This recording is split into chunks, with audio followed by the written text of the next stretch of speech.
Bordeaux 13e reçoit Rennes 9e. C'est la première de Paulo Sousa sur le banc girondin. Le technicien portugais a choisi d'aligner un 3-4-3 avec Depréville, Briand et Cabano pour l'animation offensive. Caramo et Sankaré sont remplaçants. Et les Rennais de leur côté veulent rebondir après leur élimination en 8e de finale de Ligue Europa face à Arsenal. Et si les Bretons veulent retrouver l'ivresse des soirées européennes, il leur est nécessaire de s'imposer cet après-midi pour rester dans la course. Le début de rencontre va voir les Bordelais se montrer les plus dangereux avec cette tête piquée de François Camano. Mais le Guinéen n'arrive pas à redresser pour trouver le cadre de Thomas Koubek. Julien Stéphan aligne bon nombre des joueurs battus 3-0 à l'Emirate dans la semaine. Natem Ben Arfa n'est pas là, mais il y a bien Unou Niang ou Ismail Assar.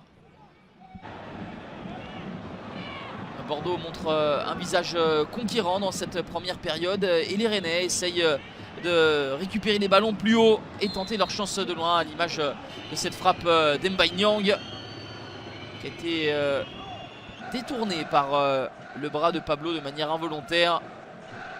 0-0 à la mi-temps, 0 tir cadré de part et d'autre. Une première période avec beaucoup d'envie et de discipline, mais il manque ce petit quelque chose dans le dernier geste. Rencontre très équilibrée et indécise. Et tout proche de basculer sur un coup du sort avec cette tête de Poungé qui, pressé par Sarr, est tout proche de marquer contre son camp.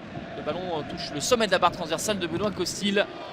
Rennes un petit peu plus fringant dans ce deuxième acte avec cette tentative captée par Benoît Costil.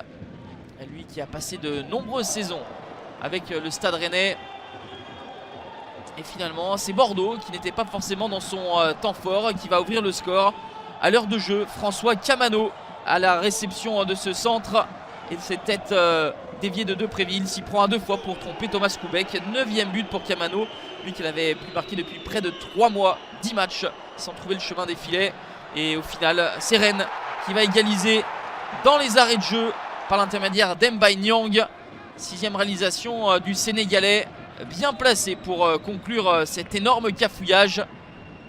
C'est dur pour les Bordelais, mais c'est en même temps mérité pour les hommes de Julien Stéphan qui, sur l'ensemble de la partie, ne devaient pas s'incliner. Un partout, Bordeaux rate la victoire pour la première de Paulo Sousa. Mais les Rennais, à force d'abnégation, ont mérité de revenir au score et de repartir avec un point du Matmut Atlantique.